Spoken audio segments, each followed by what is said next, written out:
Hello, my Kohais. Hope you're all doing well. I'm your host, Tyranno-senpai, and welcome to another episode of Prehistoric Kingdom Speed Builds. And today, we are building what is most definitely the largest enclosure in the whole park so far, at a whopping 36,000 square meters, I believe were the measurements, if I recall correctly. And what we're doing here today is a recreation of a sort, I guess, of the Dinosaur Park Formation from Alberta, Canada. And this enclosure will feature 3 different genera of dinosaur. It's going to have a Lambeosaurus, Parasaurolophus, and Styracosaurus all living together. So this is the first proper joint enclosure, like an enclosure that has its own little ecosystem sort of thing. You know, but of course it's nothing but herbivores. But of course I wanted to make an enclosure that housed multiple dinosaurs of different species. And so this is how this enclosure came to be. The first thing I wanted to do, I knew I wanted to tackle this, is I wanted a walkway for the guests to get into the enclosure and view the dinosaurs up close. I hated this initial design. Absolutely hated it. And I feel like I hated it even as I got to this point in the build. It just wasn't working for me. Like, it just didn't strike a chord. But it took me forever to finally be like, no, I'm not happy with this. Get rid of it. Bye-bye. Yeah, I was not happy with this walkway at all. I knew I needed to do something different. So I'm not really going to comment on much of how much I hate this build, because that's all it would be, just me complaining about how much I despise what I made here. And just wait until we actually talk about, you know, the part I do like, which is when we destroy it and rebuild it entirely. So why don't we go ahead and talk about something else pleasant. So we got the devlog for Prehistoric Kingdom just at the end of October, so Halloween. I know the last speed build was uploaded on Halloween, so it probably should have accounted for that, but oh well. In that devlog, we learned that the previous update, Update 13, a lot of the content that was going to be in that update has been moved to Update 14. So what it entails is animal socialization, such as, you know, animals moving in herds, group leaders, having social interactions, something like Jurassic World Evolution 2, I'm assuming. And this is kind of going to give way to things like ontogeny and, I'm assuming, combat eventually, because socializing, animal behavior, and, you know, combat, and of course, you know, the babies, is all that's missing from making these animals feel alive and not just numbers on a screen. And I'm really excited about it. It's a shame that they had to get moved to Update 14 instead of 13. But given that it's a lot of mechanics that are going to be added, I understand why they had to push it back. So yeah, I totally get it, and I'm more than fine with waiting a little bit longer. But with Update 13, we are getting a new creature in the form of the cave bear, or Ursus spelaeus. So yeah, we're getting a bear in Prehistoric Kingdom, which I'm all excited about. Now, I'm not gonna lie, I do get a bit more excited about dinosaurs than I do prehistoric mammals, but that's because I just have a bias that I just like dinosaurs and reptiles in general more than I do mammals. Of course, the only exception being elephants. But I'm still excited that we're getting another mammal. I mean, considering the fact that we got Ankylosaurus, Apatosaurus, and Brontosaurus in this new update that we just got, I'm more than okay with, like, having a mammal. And also, a bear. We haven't had a bear in Prehistoric Kingdom, so this is an interesting new animal. So I'm really looking forward to having one of those in my parks. The other thing is that there's actually going to be a second mammal coming with Update 13. However, the devs have not gone on record to say which one it is, so it could be a number of things. I know in the past, Prehistoric Kingdom has mentioned they wanted to put ground sloths, Hyenodon. They also mentioned, I think, Daeodon, which is a type of Entelodon, I think. There are a lot of possibilities that it could be, but I'm probably going to put my money on the ground sloth because it's such a popular icon of the Cenozoic and things like that. Although, I wouldn't say no to Hyenodon because those things are metal as hell. But yeah, that's all that's coming in Update 13. Just a couple of new mammals, and I'm pretty sure that's it.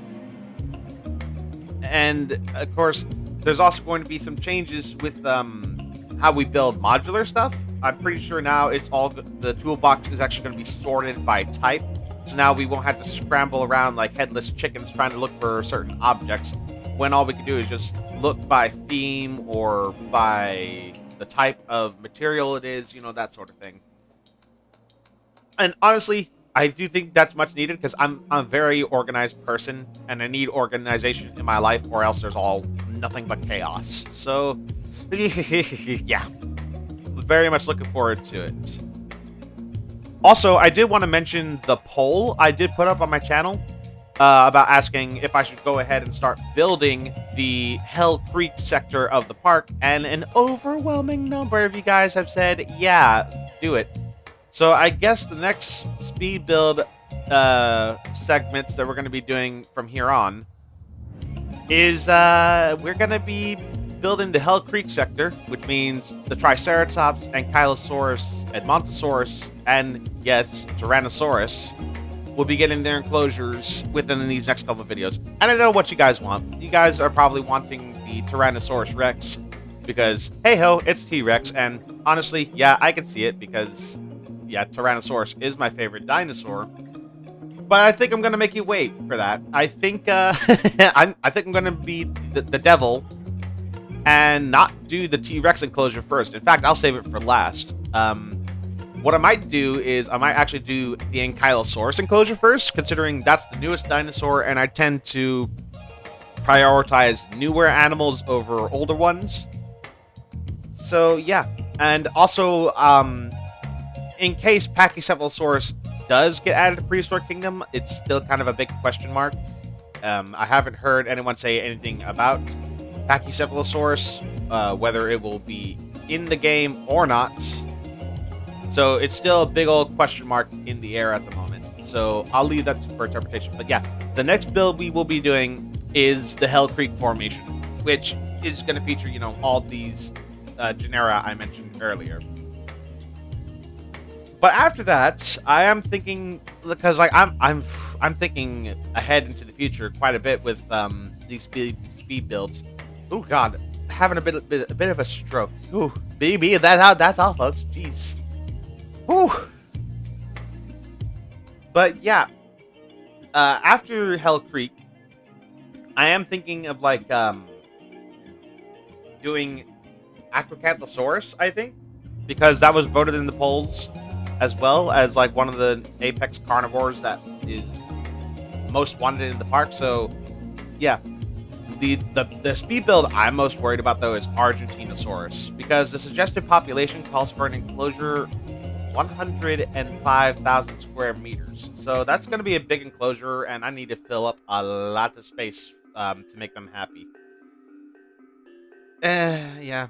I kind of backed myself into a corner when I said I was going to do every single genera and every single species available in Prehistoric Kingdom. But I do want to build enclosures for giant sauropods in the future. Maybe we won't start with Argentinosaurus. Maybe we'll start off a little bit smaller, but we'll see. But yeah, I spend a lot of time building this walkway, and it's getting us nowhere. Because I do a lot of deleting, I do a lot of trying to pander to the modular system, because I guess there's just not enough pieces to satisfy me, because I don't know, man. I'm trying to take a commentary to try to talk over this, but honestly, I just hated this part of the build so much. I don't really have much to say. It's just crap. I didn't like how it looked. I thought it looked clunky. It didn't look attractive. I just didn't care for it, honestly. And I would really love to move on, but I gotta talk over the speed build.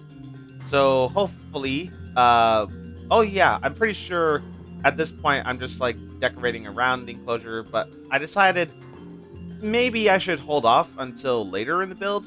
And now I think we're actually gonna start. Yeah, we're now putting some dinosaurs in the enclosure.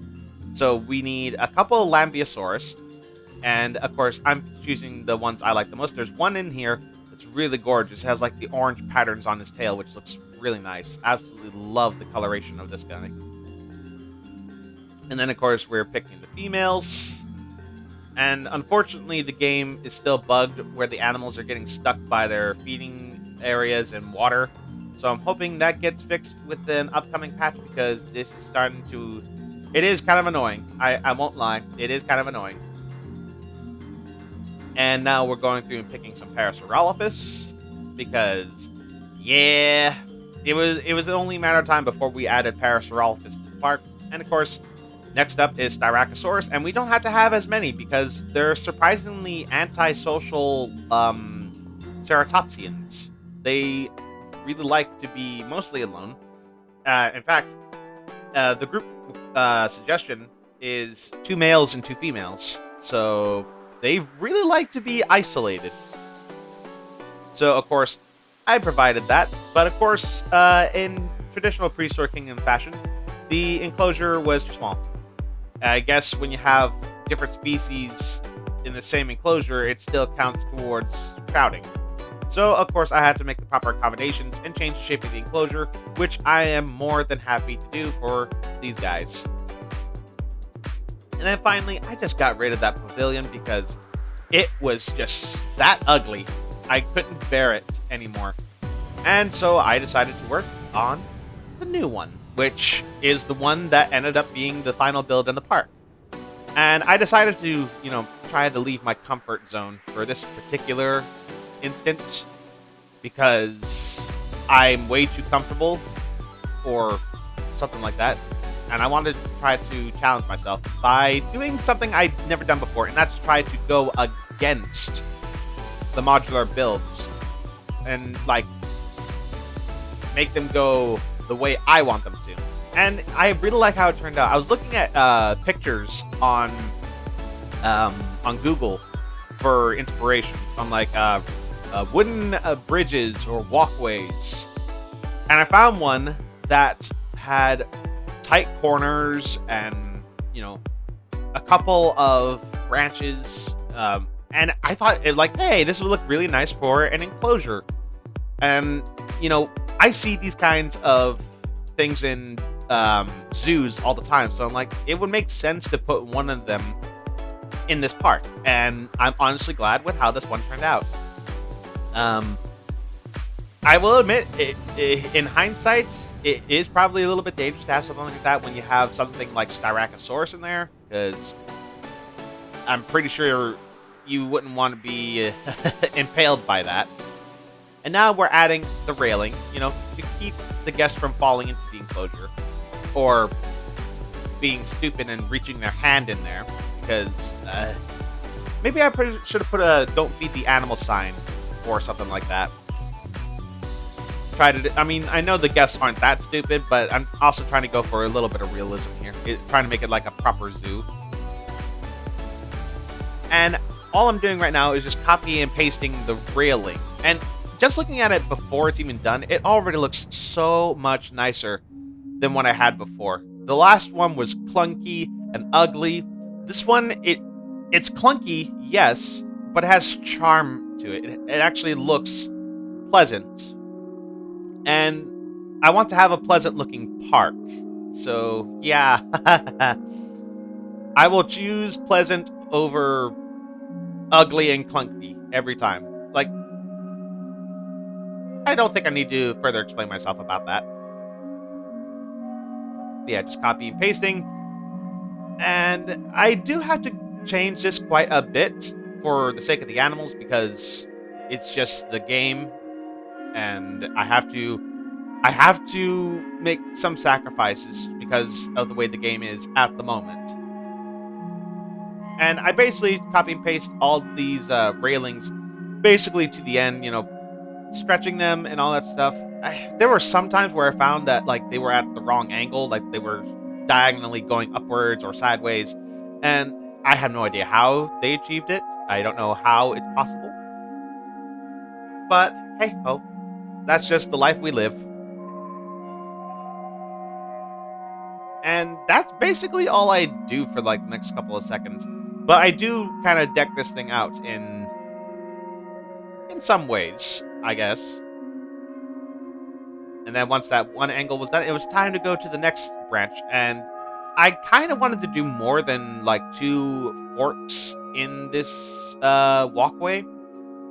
But I have to remember, it's a big enclosure. There are a lot of animals in here, and I want them to have the space to move around. So I figured I'd just stick with these 2, so that way the animals have more than enough room to move about and such.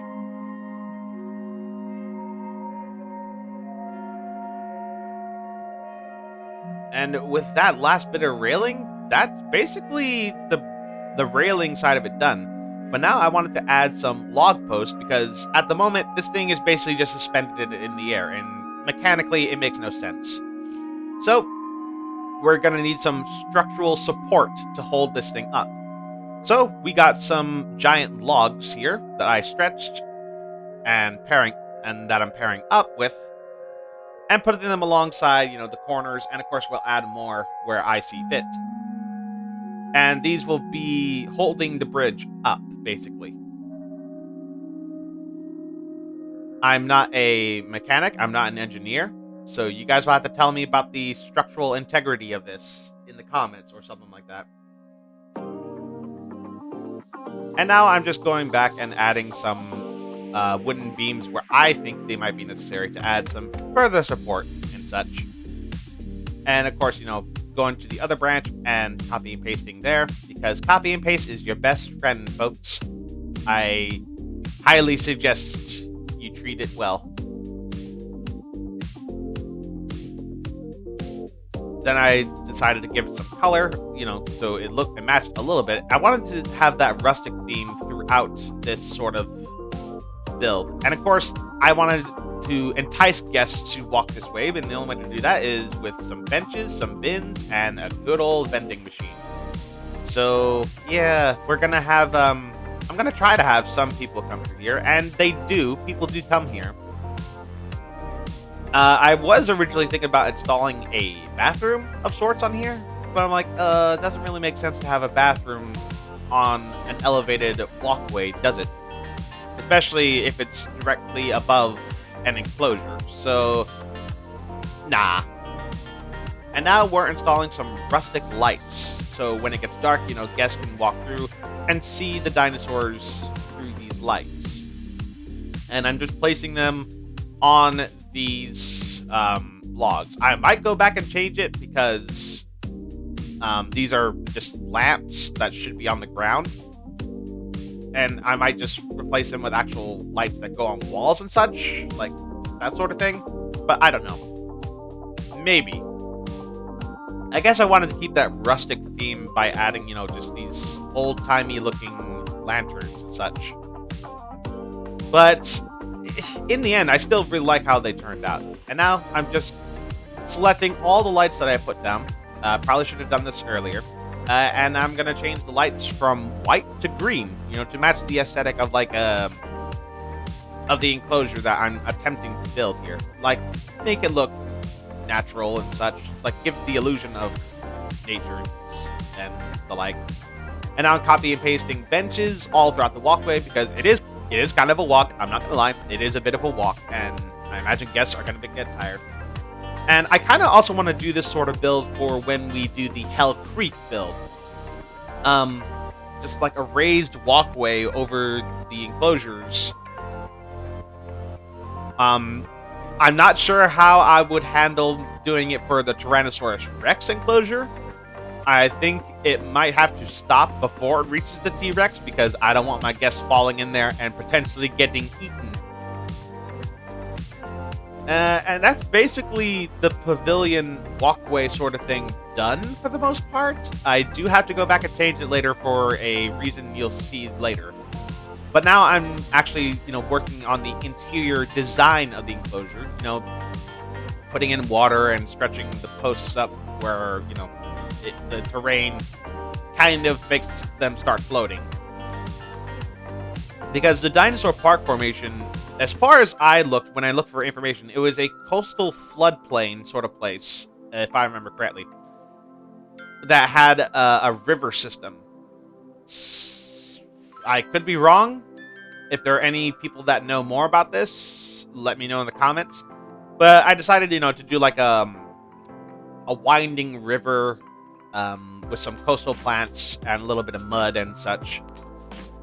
Because these guys do like wetland plants and biomes and such.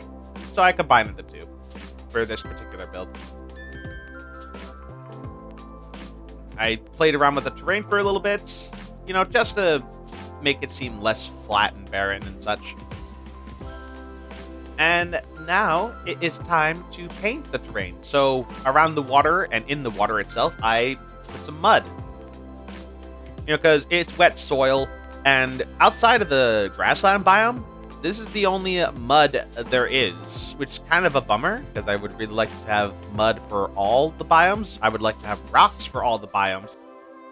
Basically, I would like for it to all be universal, in a way. Anyway, with the mud all placed, it was time to put down a shelter. And I decided to make some changes to this one to match the rustic sort of feel to it. So I'm changing the roof tiles by making them more rustic and less tropical. So yeah, I'm still using a modular prefab, but at least I'm modifying it. So I don't know about you guys. I think that's a big enough change. And now it's time to place down some feeders. Styracosaurus, they only like the vegetables. However, the HADROSAURS, the Parasaurolophus, and the Lambeosaurus, they like the vegetables, they like the fruit, and they actually eat from the frozen fruits. So obviously I'm placing down a couple of those for them to nom on whenever they get a chance. And now it's time to do the boring part of this build, which is to place down substrate, or as I like to call it, an artificial path. So I spend a lot of time following the dinosaurs in this enclosure, seeing where they go, connecting paths, that sort of thing. Because for those of you who haven't watched my series up to this point, I like to follow the dinosaurs to see what kind of paths they take. And those paths would be like worn down places. Like if you walk back and forth multiple times in the exact same spot, the path, you'll basically make a natural path. And that is what happens in nature, really. Like, especially with the animals like hippos, there's paths that they make when they go out to graze in the field and such. And just earlier, you saw the problem that I had with this particular walkway, and that is that a Lambeosaurus walked right through it. So, yeah, I have to make some changes to elevate it so that way the Lambeosaurus can't go through it like that. It could go under it, but not through it. So I had to raise the platform, which I guess is kind of the better alternative anyway, considering, Styracosaurus is kind of an issue with guests. Like, I don't want anyone to get impaled. I mean, I would hope not. So I had to raise the pavilion so, the Lambeosaurus could fit under there. And surprisingly, the Lambeosaurus is gigantic in comparison to Parasaurolophus. I had a quick Google search to see, if that was actually true. And yeah, it turns out Lambeosaurus is significantly bigger than Parasaurolophus. I was quite taken aback by that. Anyway, I'm still just following the dinosaurs' paths and marking it down, and also trying to connect, hypothetical paths, like where there's food and water and, that sort of thing. And I do this for quite a while. It is not a very simple process. It is a simple process. It's just a very time-consuming process. This is why I cut out a majority of it during the Tyrannosaurus speed build. Because it's just that time consuming. But I am shooting for some form of realism, and this is the best way to do it.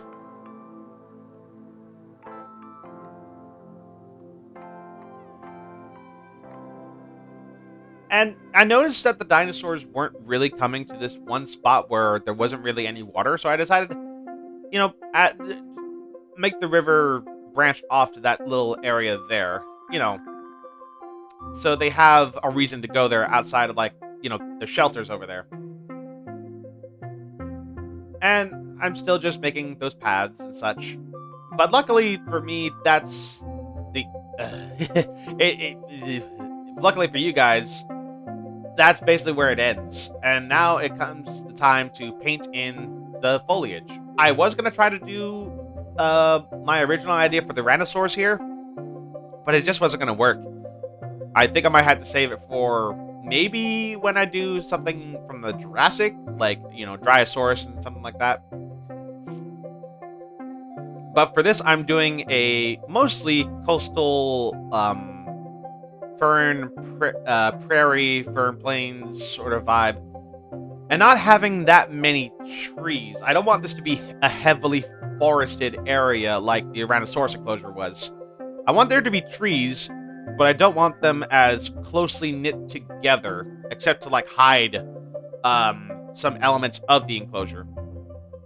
And it goes without saying, it does take a lot for this build for the HADROSAURs and the Styracosaurus to be perfectly fine with the vegetation coverage in their enclosure. Honestly, I probably could have gotten away with not adding trees because when I was done with this, they were actually pretty okay. They were actually fine with only having these ferns all about and no trees. It was the bare minimum that they needed.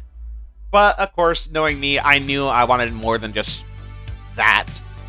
I needed trees. So I'm just now adding some pines and such wherever I feel like it's needed. Mostly they're clustered along the bridge, just so, it feels like the guests are walking through a forest, and they can't view the dinosaurs just yet until they get further out. And all I do from here on is just add some vegetation where I think it's needed. I add these pine trees, these palm trees, and such. And that's basically all I do. And eventually I do add sequoias and redwoods. But the redwoods are so far apart in this. I didn't want to kill this enclosure by adding redwoods and sequoias. They're in the enclosure. They're mostly clustered around the shelter because I want the animals to have some sort of privacy. I don't want, prying eyes to see them all the time when they're resting. So they're mostly going to be contained around the shelter. And all I do now from here is just add some reeds and then, of course, finish off the enclosure with some sequoias and redwoods. And that's basically the speed build done. So without further ado, let's go ahead and check out the new Dinosaur Park Formation recreation. And here it is, folks. The HADROSAUR discovery walk thing. I still haven't come up with a proper name. By the time this video comes out, the name of the enclosure will actually be there. But I'm still workshopping it. But yeah, let's go ahead and take a look at the enclosure from the guest's point of view. Also, don't worry about the fact that, oh, never mind, I'm pretty sure all the staff are in their spots for once. So that's good news. Right. So, this is how it would go.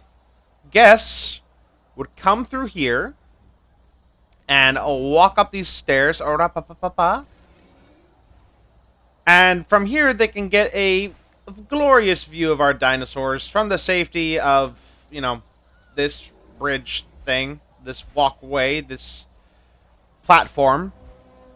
They can watch, our Lambeosaurus and Parasaurolophus as they feed from here. It's an absolute sight to behold. Oh, we actually have a Parasaurolophus running. Alright. Yeah, we can see them feed from here. We could also see them, like, make their way from here on this side. They could have a chance to sit in case they haven't sat down already. Yeah, look at that. There's a Parasaurolophus about to feed here. So yeah, guests have the opportunity of witnessing that, watching the dinosaurs feed. Which is what we always want to see. And over here we have, some facts about the Parasaurolophus in case, the guests are curious and actually stumble upon them here. Actually, now that I look at it, this tree needs to be pushed back a little bit because it is phasing through. Ever so slightly through that. So just gonna do that. Yeah, that looks much nicer. And then the guests have two ways they can go through. We're gonna go with this one because it's closer. But they could get another glorious view of our hadrosaurs and styracosaurs. Mostly this area does have our hadrosaurs, but there is a styracosaurus wandering around through here. I think I see her. Yep, there she is right there. And of course, if we keep going, we have another information board for the Lambeosaurus, which are presently the largest hadrosaurs we have in the park. I'm not positive they are the largest herbivore in the park, though. Maybe they are, considering that we have Plateosaurus, and then we had Oranosaurus. So yeah, Lambeosaurus at the moment is the largest herbivore in the park. So we've already smashed the record, and it's going to get smashed again when we do the Hell Creek build. We have the guests come up here, and they can have a sit down, and also get themselves some T-Rex coffee, tea, or muffins, whatever they sell with this. Another tree that's... Oh, God. I gotta forget. I can't do that anymore without going a million miles. So I'm just gonna quickly fix that. And... Oop. There we go. That's better. These two trees can also move just a little bit. I probably should have checked all this before I started doing the showcase, but at least now they're sorted. This one I'm not too bothered about. But yeah, then the guests could walk this way, which again is another way they could go. Oh God, listen to those HADROSAUR songs. It's really awesome to have like them sing around the park. They have another walkway over here, and this time there is a Styracosaurus information board with, the donation box and the binoculars, and we actually have one of our male Styracosaurus, Honiahaka? That's a strange name, but okay. But we have him just nomming away here on some plants, and then we have another area here where the guests can sit and also get some fast food from the vending machine. I'm hoping we do get some more food varieties in Prehistoric Kingdom. I know it's such a minor thing, but hey-ho, a guy can dream. And that's basically the guest portion of the tour. And then over there is the dinosaur's hidden shelter, which is concealed by all those redwoods. But let's get the zookeeper experience. So the keepers would come through here, like so. Boom. Yeah, this terrain could be a bit smoothened out because it's just like a deep pit. There we go. There. I like having pockets of hills and such in my parks, but not to that extreme. They could come through here, and this is where their shelter would be. And it's quite large, too. And we actually have a couple of the park's residents living here. We have one of our male Parasaurolophus, Akachada, and one of the females, Palu? However you pronounce that. It's a strange name. And then we can come over here. There's a dung beetle pile there, so they can clean up all the poop. And we have all this pathing made by the hadrosaurs, in air quotes. We have a fruit station here for them to eat from, because they like the watermelon, the banana, the apple, and all that stuff. They like the fruit. We have a river system here for them to drink from, or or try to drown themselves in like this one's currently doing. But yeah, there's also another feeding station over here. So if the guests could, they could, check it out, watch the dinosaurs feed from there. We once again have this vast river system. We have a Lambeosaurus laying out in the sun, but, oh, I think this is one of our... Oh, yeah, this is the nice-looking one. The one with the, orange stripes on his tail. He's a very gorgeous Lambeosaurus. Very nice specimen. We have this isolated sort of frozen fruit feeder. Again, with the river here for the hadrosaurs and the Styracosaurus to drink from. Got that feeder there. Another hadrosaur just chilling by the water. I'm really chuffed with how this turned out. I'm really happy with it. So, yeah, that, my friends, is the dinosaur formation recreation that I have built for Prehistoric Kingdom. So, the next build, as I said before, is going to be the Hell Creek Formation. And I'm thinking we're probably going to put it around here somewhere.